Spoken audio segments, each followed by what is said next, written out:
welcome to The Good, the Bad, and the Guilty, where we look at games, movies, or whatever else strikes our fancy, then decide in our opinion whether it's a good, bad, or a guilty pleasure. We're your hosts, Kit. And Theron. It's been 17 years since Kingdom Hearts 1, 13 years since Kingdom Hearts 2, and a mix of years for the other games in the series, but the time has finally come for Sora's adventure to conclude in Kingdom Hearts 3. Developed once again by Square Enix, we got our first view of the game in a trailer at E3 2013, then E3 2015, which showed off some gameplay with barely any news of the game in between. In April 2018, they launched a collaborating campaign between Kingdom Hearts 3 and Union X called Kingdom Hearts Make Your Mark, where 300 players from the phone app would have their names appear in Kingdom Hearts 3. As of November 2018, it was confirmed complete, but in December of that year, a bunch of videos were leaked from stolen copies. In response to this, they removed the epilogue and the secret movie till launch on January 25th for Japan and the 29th for everywhere else. All there really is to say for this is that I picked it up at my local GameStop midnight release. I was kinda mad on the release as the date never stuck in my head, as I always had to look it up to remember, and because of all the trailers that came out basically was showing so much, I felt like I had already played and knew what the story was before going in. Not much to add, honestly. After the long wait for this game, my hopes weren't extremely high. Taking more than a decade to come out with a main game to the series essentially put this game into development hell. Their attempts to stay it from development hell by releasing smaller games on the side didn't help things to me, personally. Because of this, my expectations weren't too high in the sense of expecting the most ambitious game to come out of Square Enix. I ended up finding myself reluctant but still willing to buy the game and give it a chance. Visually, this game feels conflicting, something I never felt with the previous games in the series. I'd almost say the graphical improvements have actually damaged some of the quality due to this. The levels look great, and that is where the game works its best. Scenery on different worlds look pretty fantastic. The problem that the visuals cause is more the characters. On most of the worlds, the hair on most models look awkward. People in Herc's world have hair that look like plastic wrap painted like hair, which ends up detracting from the overall quality. Ironically, he looked better due to lack of shading capabilities on older consoles due to the fact he had more of the initial cartoon style thanks to it. Hades' hair looks like someone is waving a curtain back and forth as another example for that same situation. On top of this, Herc himself looks off. It is hard to say exactly what feels off about him, but the new visuals just do not suit him or Meg very well. This problem persists with other character choices, with Riku, Sora, and many other characters' hair looking almost like it's dried clay given the ability to move rather than real hair.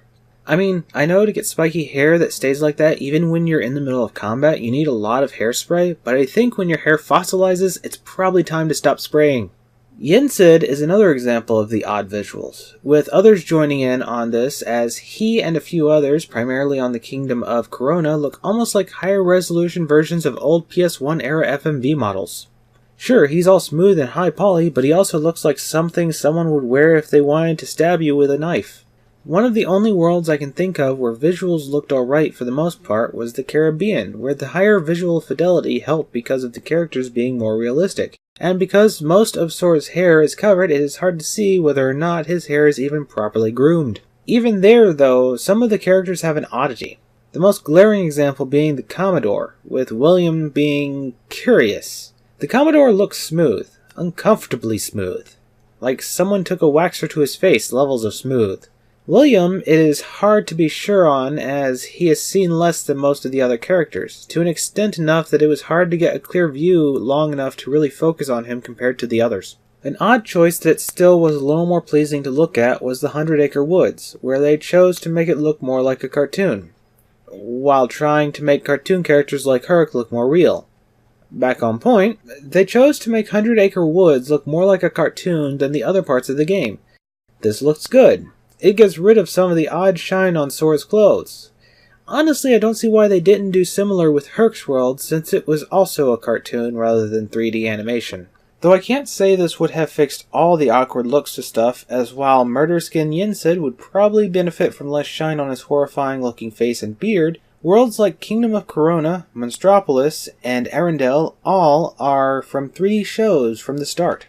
Yet, somehow, Kingdom of Corona's characters, for the most part, suffer as though they were supposed to be less polished. coming off almost like a 2D cartoon poorly converted into 3D, even though their movie counterparts had no such issue.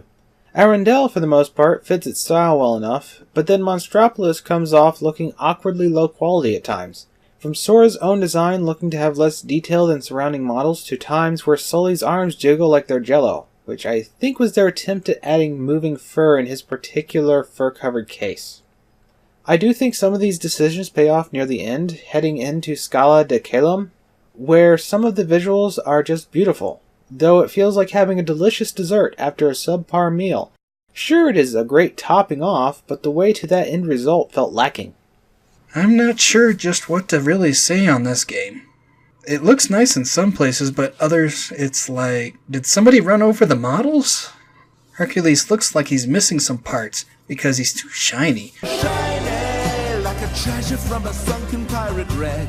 Like he belongs more on the Toy Story world than his. Yin Sid looks like someone wrapped him in plastic, and even Sora on some worlds doesn't look quite right. Though one thing I think they did great on was the landscapes.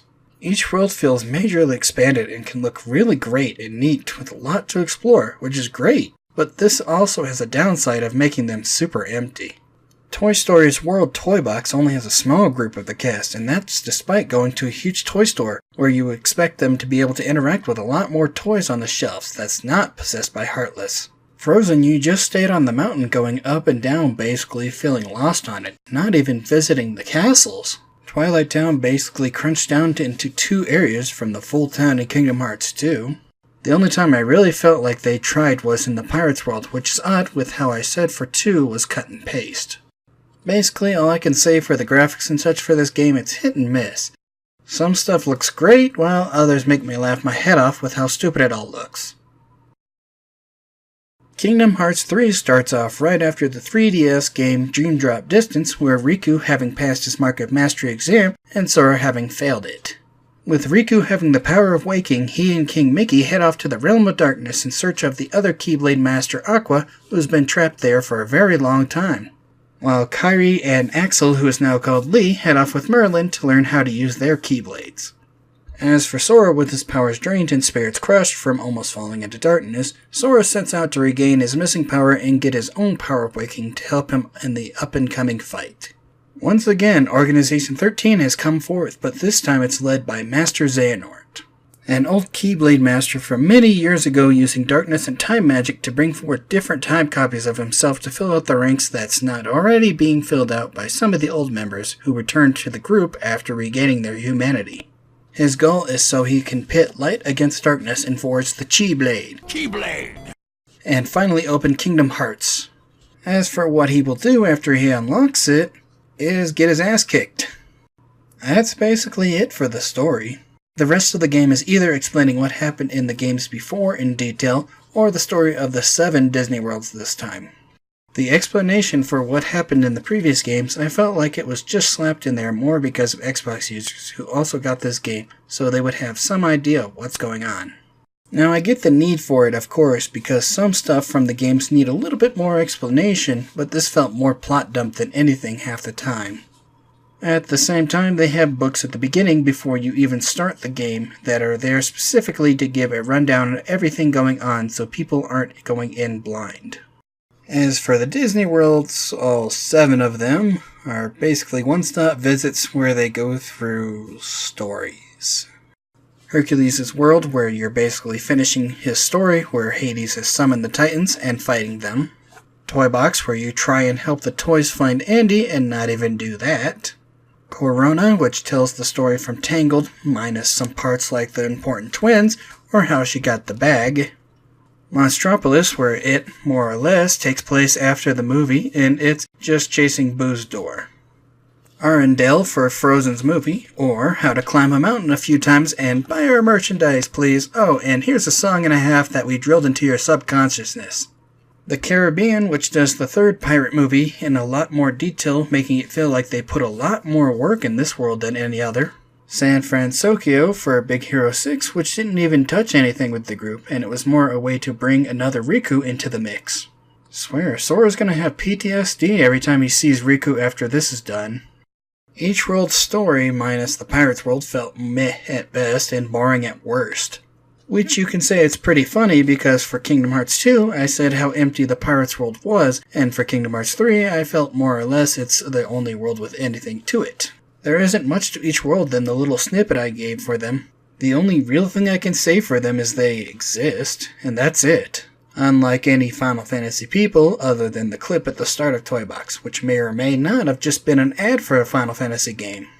Though thinking on it now, there is 8 Disney worlds, but that world really doesn't deserve to be called a world at all. This would be the 100-Acre Woods, or maybe the Acre Woods. They show once again Sora is missing from the book, so he needs to go and investigate what's going on. Has Pooh forgot us again? Some Heartless maybe slipped into the book and caused something major? Nope! Just Pooh misses Sora, and their bond somehow weakened because of the events in the 3DS game.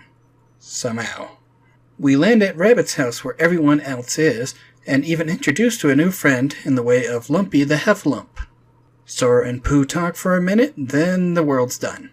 There's no pages to find around the worlds to gather. There's just one minigame, which I'll get to on gameplay, and that's it. No little story of meeting Lumpy, or even a story of joining them to find and meet Lumpy. It's just tossed in there because they need a Pooh part, and might as well add Lumpy because he was in a movie between the games.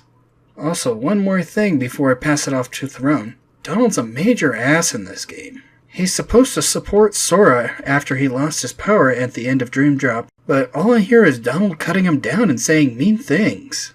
Seems like almost every world he's putting down Sora in some way, so much that I wish there was a way to get rid of him. Also, Kairi kept saying she will protect Sora and everyone as the reason why learning to wield a Keyblade herself, and ends up being a damsel in distress at the end instead. A large chunk of the main story seemed to be just a bunch of playing catch-up, where they were needing to fill in people new to the series due to the long gap, and thusly, they spend a long period on this subject. As for the on-world stories this time around, on Herc's world, they set me up to believe they were going for all fresh stories and not simply copying movies this time around. Seen as well when I hopped onto the toy box and saw that there wasn't some specific story going on. It was just exploring the world unconnected with the movies, which wasn't bad, obviously. Then other worlds they quickly turned into movie chasing again, where a sped-through version of the story is instead told. Which makes no sense that these parts are still rushed through. While at first I wasn't sure, the fact I was missing about half the movie and in some cases outright important plot points from said movies became a bit of a hassle, especially since other plot points are shown to the player in the same worlds. Example? Kingdom of Corona. On this world, when Sora and the gang arrives, they help Flynn. Flynn is then captured trying to hide in Rapunzel's tower. We get to see this scene. Then later, near the end of the game, we also get to see a nice little scene of Rapunzel getting her hair cut and her wicked witch of a faux mother fall out of a window. For the player, this is also where it reveals her hair has healing properties. Yet watching the movie reveals this already. But seeing as games are contained within themselves, and the game spends at least half of its runtime stating things people can also learn from playing previous games in the series, along with the fact it even has a section where the player can get rundowns of previous game storylines before they even start the game up, it makes no sense for them to omit this important detail, as there are prior examples of them shoveling as much explanation in as possible. They even make sure to give the player a shot of Flynn tied to the boat to ensure the player knows he didn't turn on Rapunzel and ditch her like the witch wants her to believe. This sort of thing happens a lot in the areas, and they come off a bit as though the intent is to excuse them as happening off screen while the player fights. Which would be a good excuse, if not for the way other worlds are structured. Arendelle, for example, in what seemed like a need to shove Let It Go in, puts a massive amount of distance between Sora and Elsa for a relatively long period, all things considered, only to have him and the team reach her just in time to get live front row seats to the song in all its glory. Followed shortly thereafter by the player being thrown off her mountain, and in the time of being thrown off her mountain and landing from being thrown off her mountain, the prince has made it to her palace, knocked her out, and is carrying her down for execution. Ignoring the fact that Elsa had just finished building her palace, we hadn't even made it off the mountain, and this guy somehow made it all the way up the mountain, tracked her down well enough to not need to know about her palace in the first place, caught up to her, got into her palace in a time while we were slightly distracted, knocked her out cold, and started down the mountain so far he was in front of the crew, all within the time it took for Sora, Donald, and Goofy to fight one snowman and fall a distance so short they didn't even get knocked out from it. That lack of unconsciousness may seem like a nitpick in a game where falling great distances does no damage, but prior to this, Sora gets knocked out from a different fall already, establishing that if he didn't get knocked out, it must not have been a very long one. These odd choices for the world structure persist, and at no point does it look like it is ever going to be fixed, as it hasn't been fixed since the first game. Though I admit the first game had more of an excuse for it since it was, for the most part, a one-off idea that they had hoped would gain traction. This one is like the 10th or 11th game in the series. A game so hyped up, people were screaming for it before Final Fantasy XV, a game people were also hyped for but seemed to show less hype for than this one. There isn't much of an excuse for cutting so much of the story out if they're going to stick with the stories in the first place anymore. The main ending, while having a large build-up, felt less impactful than I expected. While that isn't a horrible thing, after all the build-up through the game itself, the ending kind of ends on a rather large anticlimax that I admit is a twist. Since it's not often the main villain is smart enough to not only realize the jig is up, but to realize they were beaten before they even started at the end and basically admit to it, which while not very impactful was kind of refreshing.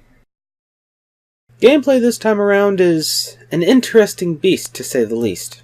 I'd like to say the combat remains unchanged. That would be a bit of a lie.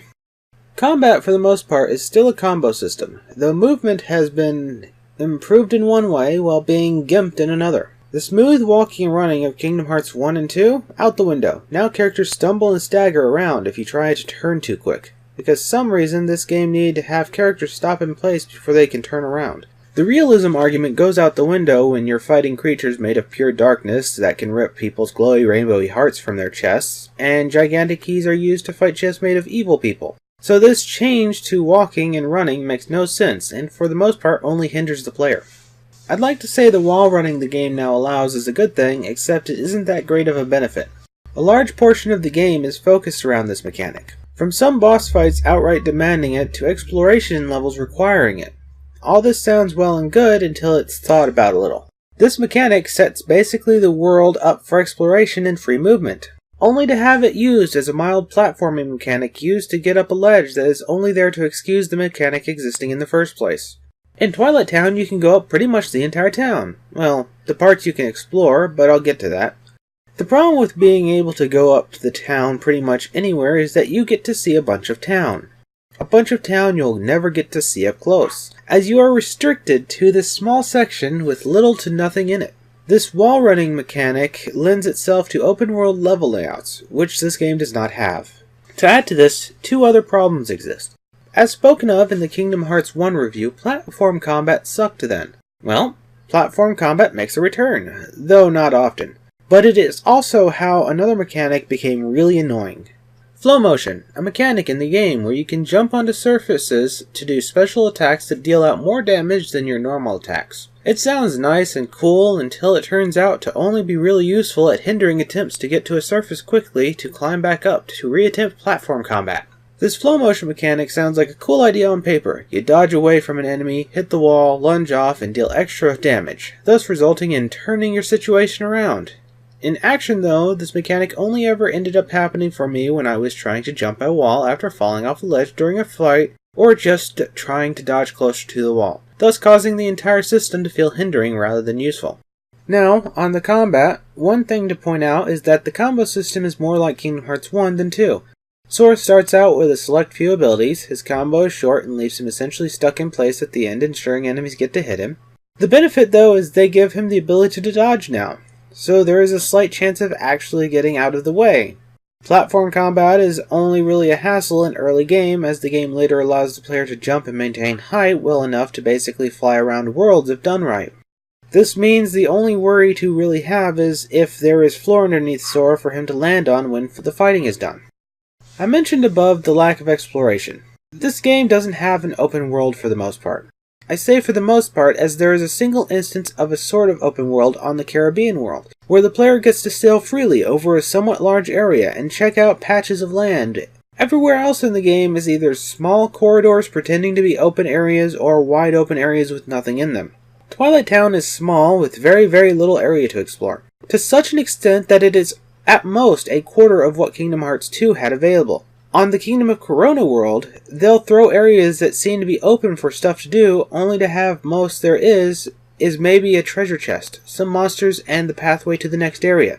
This system is copied and pasted through the game. Level size for the most part is also small, possibly no larger than levels in Kingdom Hearts 2 in a lot of cases. While there are a couple outliers, such as the aforementioned Caribbean world, once a world is completed and no more cutscenes are available there, along with enemies being killed and dealt with in ways as deemed important for the story, a stroll through these locations from start to finish are not much longer than a similar stroll through Kingdom Hearts 2 levels, which seems shockingly small all things considered, especially when they added mechanics that excel in open world environments.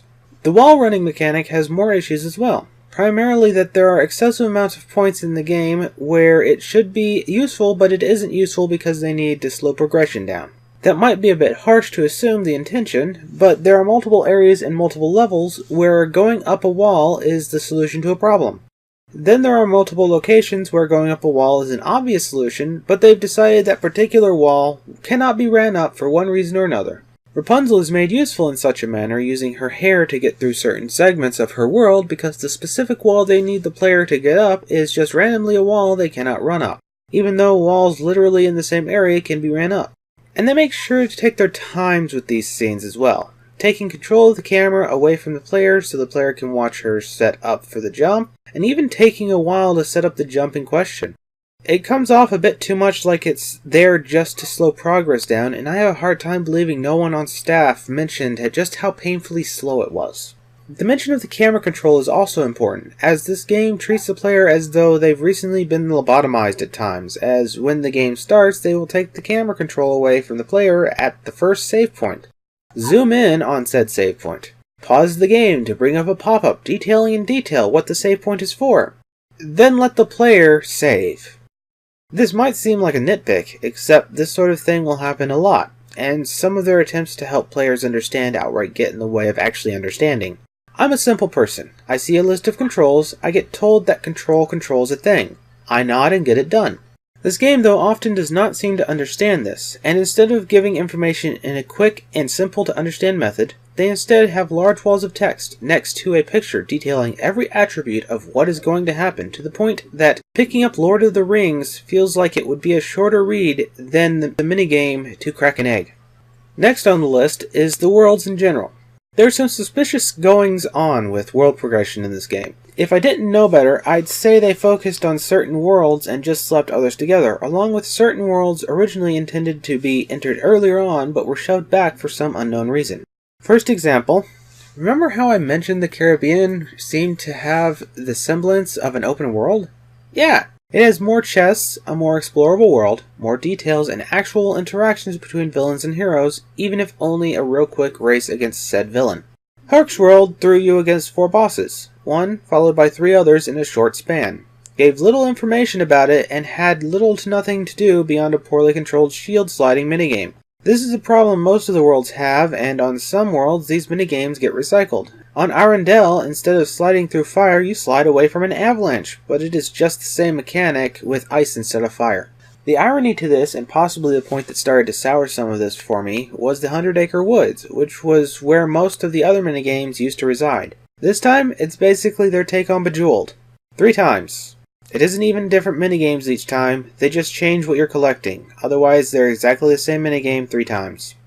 The one world where minigames helped form the story has been restricted to a single minigame, while minigames are cheaply thrown across the worlds as though they improve the worlds by existing there. In itself, these existing on other worlds isn't bad, but the problem is most of them aren't fleshed out or even something to go back to once they're tried once. Another example would be a mechanic visible on Monstropolis. The player can jump behind cover, leap from said cover, and while sliding, shoot Heartless in the face with his Keyblade. Sounds all cool, except the tutorial to do this shows up on a world opened after Monstropolis.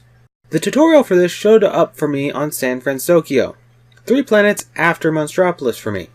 This comes off as though San Francisco was intended to be before Monstropolis. but for some reason ended up being shoved so far back it's basically last in line. The point I'm making with all this is that some worlds seem jumbled up, like they were supposed to appear in different progressions, but they swapped them around. On top of this as well, some worlds feel like they've had real dedication and effort put into them, while others just feel slapped together as filler.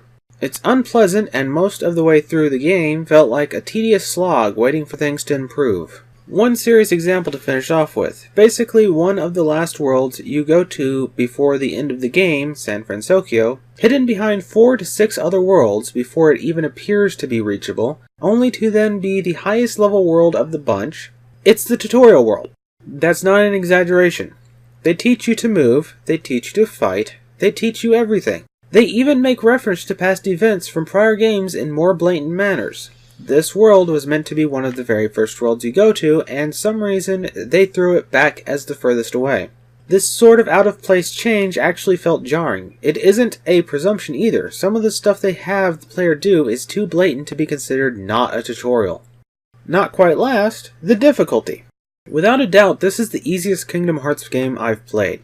Not only do they give the player 2 ways to save themselves from death, enemies for the most part take a relatively small amount of health, along with the game giving Sora skills that make it even harder to kill him. I even got this crystal shit that makes us double immortal for some reason. We don't even need it. Don't even need it. This isn't a huge issue, all things considered though. This system of the game being easier turns many bosses into such simplistic cakewalks that they half the time just feel like they're there to waste the player's time rather than actually to be a threat.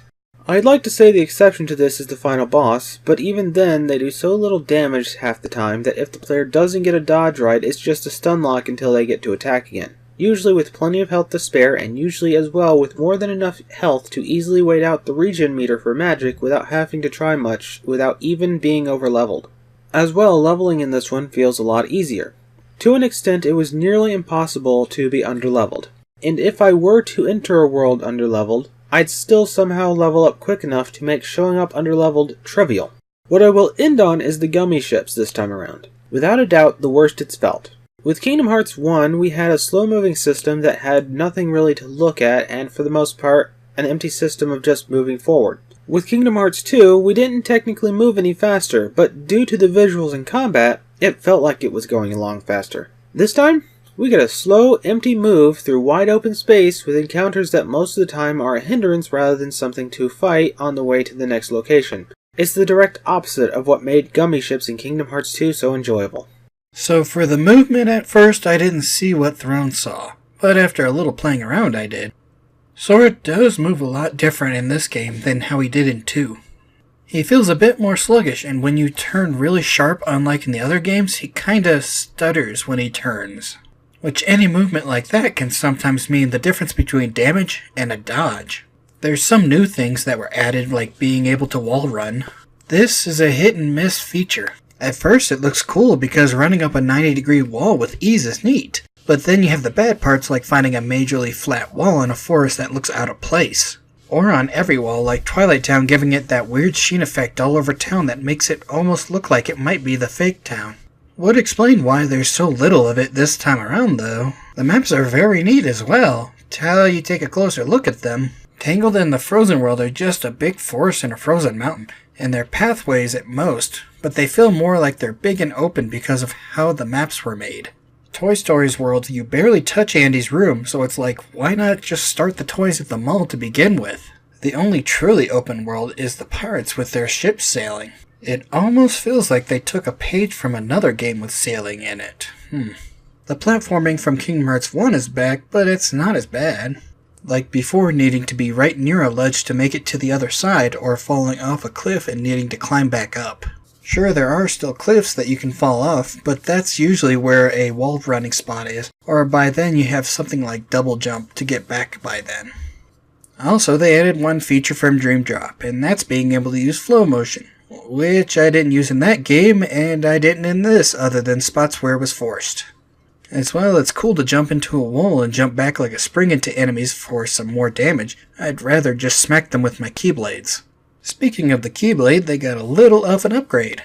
They can now be upgraded with some items you pick up, and each level will up their attack or magic damage or unlock a special feature of the blade. Each blade also comes with their own triangle action, changing the blade into a hammer, some guns, or mech arms, and some can even activate a second level for more damage. Though after the Monster Inc. World Keyblade, I think they just seem to be different versions of the same stuff as previous, so it's more pick the one that you think looks better, or more leveled, and go with it. As once I got the Monster Inc. blade, I kept with it till the end, as the second change was a yo-yo that could attack from longer distances. Plus, it looked funny in cutscenes where they were trying to be serious, as the blade stands out for it. Also, as I mentioned, the triangle actions are back, but unlike being able to dodge or use an enemy attack and send it back at them, like in 2 where you could use it for nobody to tie them up, this time it's more to activate the modes of the Keyblade, or attraction rides, or attacks from Donald and Goofy. Which is pretty neat on your first time seeing them, but after being on the third world and already seen the same one 1,000 times, they get really old and I would sometimes avoid using them unless I had rage mode to jump out of it. Not to mention you could be treasure hunting and then suddenly activate it sending you off flying, which happens a lot more than you think it would. Magic got its normal treatment of changing it up. They also brought back Arrow, which this time it doesn't make a barrier around Sora but a windstorm that brings enemies together into a clump. You can also use magic a few times in a row to get a stronger or grand magic version of the spell, which covers more area, but I never really used the magic after the first world as I would rather use the actions to finish off anything instead. The one thing I did use was summons a little, which, while being a bit shit, they are a little more useful for crowd control this time around. Though kinda hard not to be when compared to 2's. One thing I will say is bad with no real good part to it is the many tutorials. Each one pops up a big page pausing the action to give you 1 to 2 pages of info. This happens each time you get a new move or an action that they never needed to explain on before in previous games. Even the summon items get one on how to use them, and even then it's still confusing, making you have to play around with it to learn. The Big Hero 6 world also has refresher tutorials, but it's the last world, so you've been doing all the stuff it teaches you throughout the game. Also, the minigames suck in 3. Every time you want to cook something with Little Chef, perform this action perfectly or you just wasted ingredients to make your food, and you have to go back to play a different crap minigame to grab even more materials. Like from Pooh's World. 3 minigames each the same with barely different end goals. And that's it. No speeding down a mountain, no jumping on balloons, not even other areas to explore. There are other minigames, but basically they're all to be found in the classic Kingdom games, which if you've ever played Tiger Electronic Games, you played them all. As that's all they are. Hell, one of them is basically 1-bit Space Invaders. Lastly, the gummy ships are back once again, but man is it a snooze fest. You fly around in an open area where you can shoot rocks. You can shoot crystals that will have parts for a major ship. Okay. Shoot other stuff that levels your ship up. Okay! All just to fight Heartless and boss ships, which hold really no challenge or meaning for the gameplay. Kinda like the world bosses. Though I wouldn't call them that. I'd call them annoying Heartlesses that are damage sponges, as none of them feel like bosses. Even the final fight of the world doesn't really feel like a boss fight. Though the trip to Termina was fun.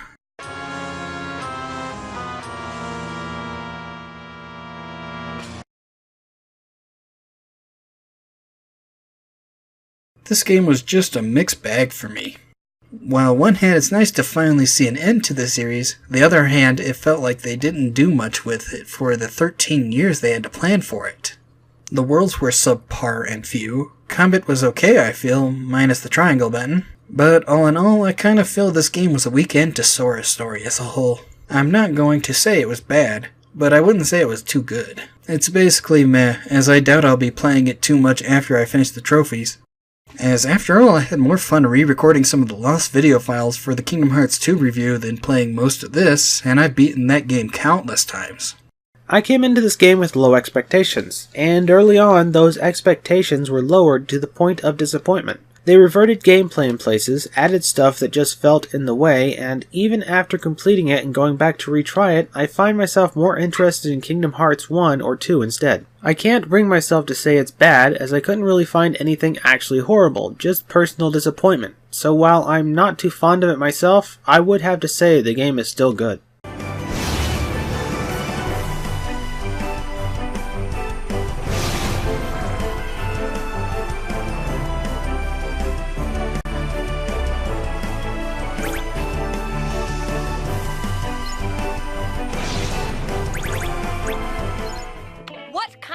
fool do you take me for? He's Squidward, you're Squidward, I'm Squidward! Are there any other Squidwards I should know about? Meow. I'm out of here.